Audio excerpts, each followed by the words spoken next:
Our Tomb Kings, the Lords. Any good in patch 6.3.1.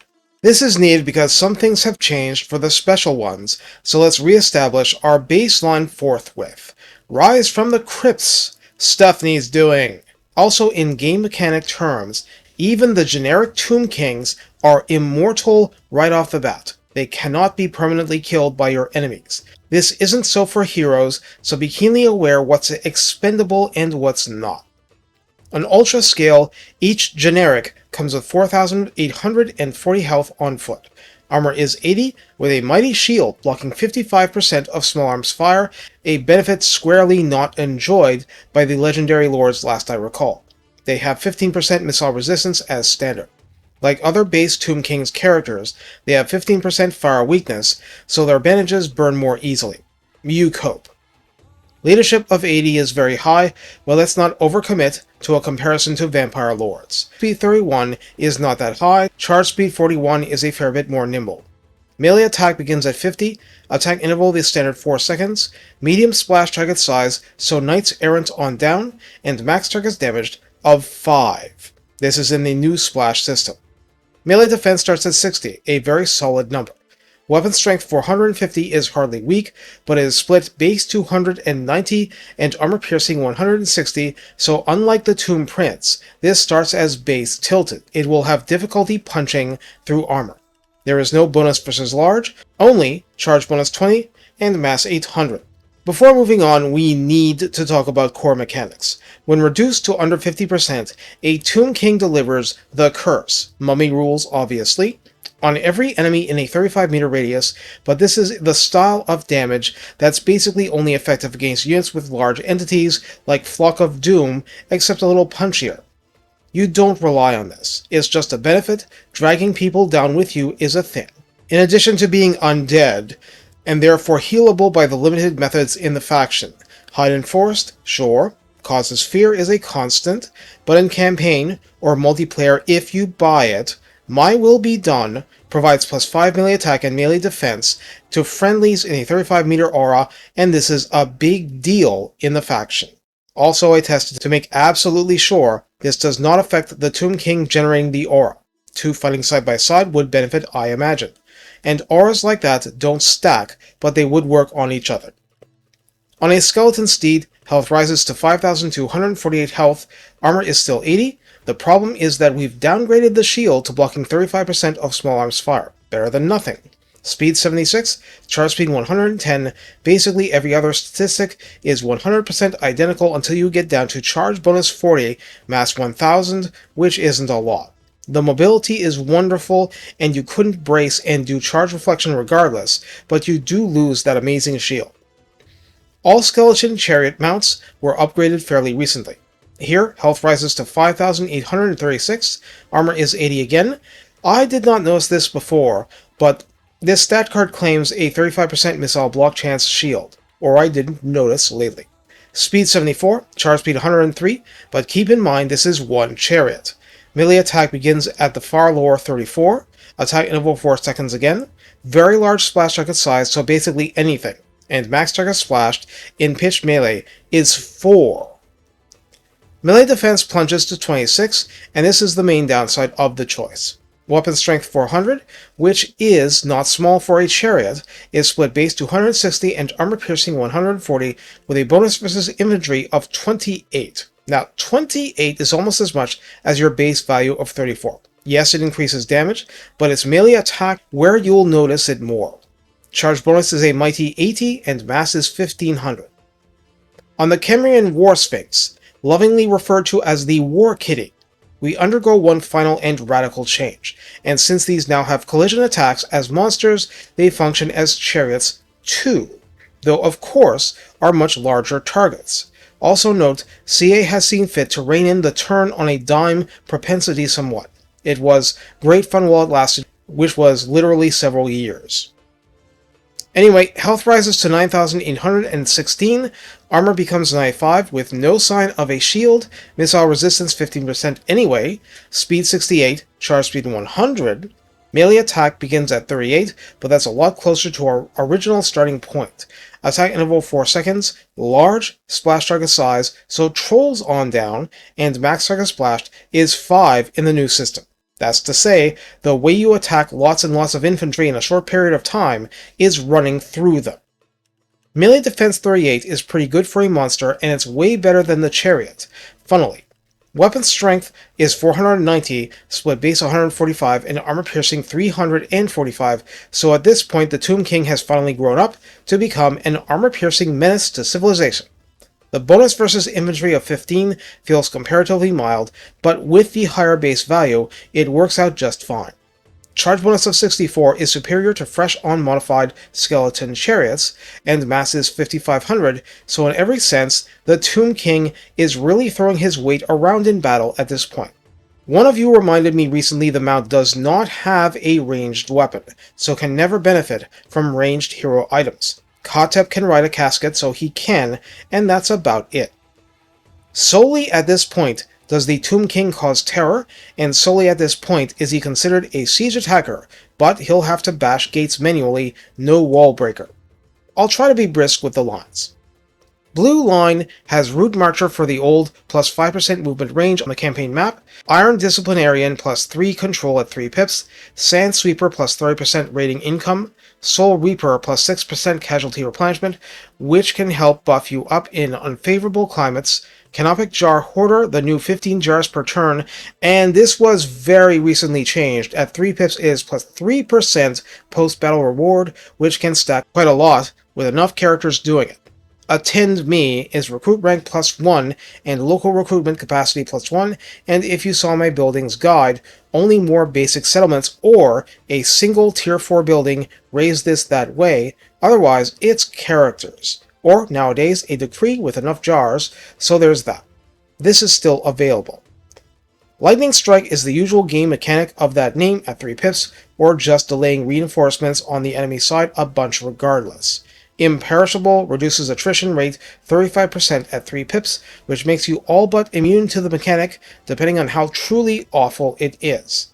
All is mine! Exclamation point at 3 pips gives plus 15% to looting, sacking, and post-battle loot income, which can really add up over the course of a campaign. The Dead Stand Sentinel adds plus 25% to ambush success chance at 3, which stacks with other sources, and Respected and Feared gives another campaign movement plus 5%, enemy hero success chance minus 10%, chance to wound attacking enemy hero chance plus 25%, and another plus 1 recruit rank. So yeah, in this faction, you can legitimately get to the point of getting rank 7 or rank 9 fresh recruits late game. In the past, I wasn't doing this because I list redline skills for unit-focused videos, but let's go over this anyway. Passage to the Soul Realm is your starting redline pip, plus 25 flat unit XP per turn and plus 5 leadership to the aura boost, and auras are plus 3 default for that. 3 pips of Arrows of Asaph gives plus 20% ammunition and plus 8% missile strength for skeleton archers, Screaming Skull catapults, Bone Giants, and Caskets of Souls, which is a new change and highly welcome. Sun-Scorched Bones at 3 provides plus 8 armor and plus 6 melee defense for skeleton warriors, spearmen, Nahakaran warriors, and both varieties of Tomb Guard.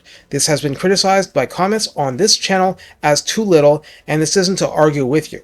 Melee defense lands differently depending on the infantry. Nahakaran warriors start with relatively low defense, but it helps everyone to do job number 1, holding.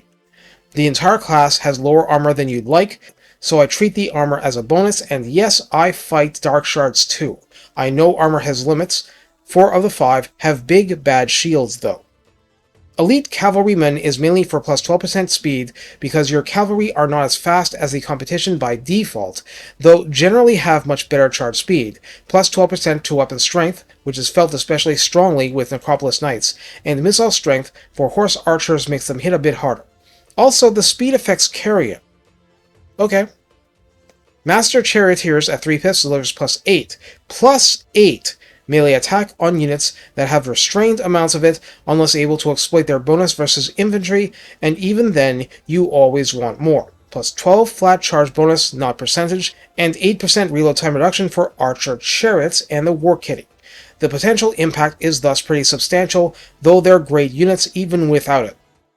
Revered Stonemasonry at 3 gives plus 6 melee attack and melee defense to Ushabti, Great Bows Ushabti, and Hyro Titan units, plus 9% weapon strength for the Great Bows.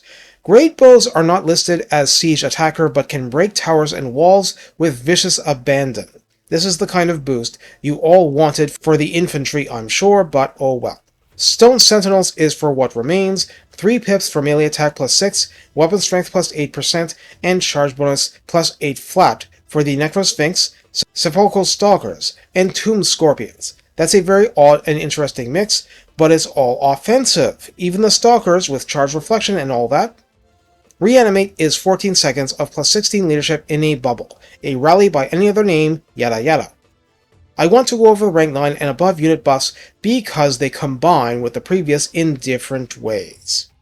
Blessing of the Asp gives ammunition plus 15%, missile strength plus 12%, and missile resistance 15% for skeleton archers, screaming skull catapults, bone giants, these days including caskets of souls, and that part seems obvious, but in addition, skeleton horse archers and Ushabti with great bows.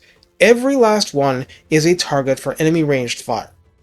Dune Rider has no crossover with the previous one, and I double-checked that.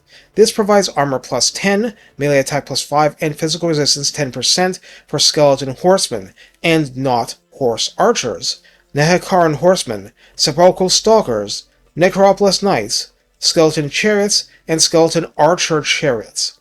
That's right, the archer chariots only get the previous boost for redline skills. Unfading Memory only affects melee infantry, armor plus 10, speed plus 10%, and missile resistance 15%, which greatly expands the toughness and improves the legitimately slow speed of your basic infantry. Ancient Stone offers plus 5 leadership, so less crumbling, weapon strength plus 12% for melee punchiness, and spell resistance 15% for rank 7 Tomb Scorpions, Necrosphinxes, Hyrotitans, and both types of Ushabti. That is the Great Bows benefit from both Blessing of the Asp and Ancient Stone, but there's no such interaction in the earlier Redline 3 pip skills. So yeah, it got a bit complicated. Also, Resurrect, which gives the effect Reanimate upgraded, gives healing for 0.8% healing per second for 10 seconds in a 35-meter radius, plus the usual leadership benefits. And that's for 10 seconds, not more. So it's actually less bonus leadership time than the ability that you had earlier. But this works on constructs too, and it is the generic Tomb King's only way to heal his troops directly. For the yellow combat line, this isn't complicated. Indomitable Will gives plus 4 leadership and charge bonus plus 5 flat for 1 pip to start you off.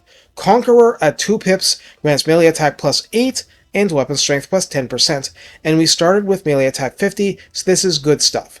Blade Master gives plus 12 melee attack at 2 pips, being a lord. Hard to hit plus 12 melee defense at 2 pips, Indomitable for leadership plus 12 at 2 pips. Tomb Strike is the same as for the Tomb Prince, but as we saw earlier, the Tomb King is not an armor-piercing character until the War Kitting. At any rate, plus 24 melee attack for 23 seconds, 90-second cooldown, plus 30% base damage for duration, that's good stuff. If you want something like Heroic Killing Blow, that takes a crafted item. Woundmaker is plus 20% weapon strength at 2 pips, Full Plate Armor adds plus 15 armor at 2 pips, Devastating Charge is plus 30 flat charge bonus at 2 pips, and this is important because you're no doubt using Chariot or War Kitty at this point, and Over My Dead Body at 2 pips is plus 6% health and plus 8% speed. Well, both do help. Desert Strike is like Tomb Strike, just better. Plus 60% base attack for 23 seconds and plus 40 melee attack. That's a lot. In the top line, these are oldies but goodies, we need to go over them. Returned in Madness can be picked as soon as rank 4. This gives minus 25% to fatigue buildup in battle, charge bonus plus 10 flat, physical resistance plus 5% flat, when you get more of that from items, Tomb Princes with Guardian, etc.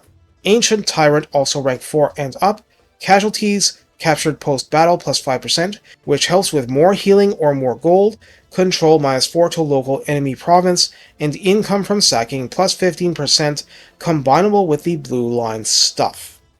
Embalmed in Elixir at rank 8 is 1 pip for plus 8% health and plus 15% fire resistance. Ceremonial Bandages offers plus 15 missile resistance. Normal factions get plus 10% to one thing, so this is good. Before going into the actual completely new stuff, at rank 10 and up, the Tomb King can choose 1 Divine Blessing from 4. Wouldn't it be great if they could pick all 4? Petra the Great Father as plus 2 to recruit rank for Tomb Princes, faction-wide, which used to be one of your precious few ways of improving recruit rank with them, but is still nice. Leadership plus 4 and melee defense plus 8 for both Tomb Guard and both Chariot types in that one army.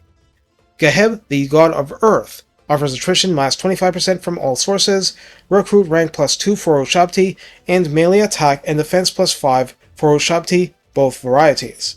This is for the Ushabti Doomstackers among you. Usirian, the God of the Underworld, offers casualty replenishment plus 6%, which is just plain broadly helpful. Local recruitment capacity plus 2, which is a big deal for rapid army raising, and missile strength plus 15% for Caskets of Souls. That used to be the only missile strength buff you got for them, something aggressively remedied now. Asaph, the Goddess of Magic and Vengeance, always fond of the name. This gives ambush success chance plus 15%, so good to pair with all your cunning lords and heroes. Winds of Magic reserve capacity plus 15, which isn't the easiest to raise, and missile strength plus 12% for skeleton archers and sepulchral stalkers. So if you want to burn down dragons faster with the stalkers, this is it. Now, for what is totally new, and that's a personal style line starting rank 12. Sepulchral Infusion gives armor plus 10 and missile block chance plus 10%. And I say plus, I've seen this put block chance on a war kitty which has no shield. That also implies it's omnidirectional for that part. Point is, tougher is tougher. Faithful of Asaph gives leadership plus 5 and magical attacks without needing an item for that, which is a big positive help for you in the mid-game. Unwavering Resolve used to give immunity to psychology, but they changed it to Unwavering Assault, so that no source of diminishment of weapon strength will actually work. But immunity to contact effects will prevent all that fun stuff like blinded, dazed, poison, etc. from affecting you. Now, without Unwavering Assault, spells might be able to actually affect the weapon damage, but now it won't. That's great. Being on fire is not considered to be one of those because it's a damage effect. Defender of the Dynasty, and none of these 3 had additional rank requirements, just needing prior pips taken gives you melee attack plus 4 and melee defense plus 6, which we'll gladly take for 1 pip more. That is the end of the skills. So, as is traditional, let's talk a little bit about how we use the Tomb King. Of course, a lot changes depending on lack of mount or which mount, so much so that it really does radically change how you approach things. But in the end, the Tomb King is one of your most competent fighters regardless, and since they're immortal permanently, just woundable, there is such a thing as trying too hard to keep one animated. Just make sure that they're doing lots of damage to the enemy if possible, or at least competently leading your forces. Don't give the enemy anything cheap, but often it comes down to the Lord and 1 or 2 heroes to bail out a Casket of Souls from an incoming Manticore, Griffin, or Dragon. This is your baseline. The Mortuary Cult system is there for a reason, along with all the juicy items you can get from drops nowadays. Thing is, as helpful and great heroes are to the faction, there is such a thing as an army run solely by a Tomb King, or with an Elixir of Immortality sporting Lich Priest with him, leading a force you can absolutely and totally afford to lose, spreading conquest and reaping loot until someone bands together sufficiently to stop it. You have to know when an army is one you don't want to lose, and when one is merely a tool for a purpose, and you can take bigger risks with it. Whatever the focus you take, over the long run, being able to keep adding and adding to the power level with pips and items and feeding the War Kitty buffs and kills, you're going to become much stronger as the campaign progresses. Hide your weaknesses and play to your strengths, and one way or another, those strengths are likely to be crushing infantry and blobs generally and having more of a struggle with big monsters. Plan for that and around that. There's weapons in the cult crafting that give nice bonuses versus large by themselves, even without incantation of Cursed Blades Overcast, which is still nice. Take care, and have fun being the king that roared!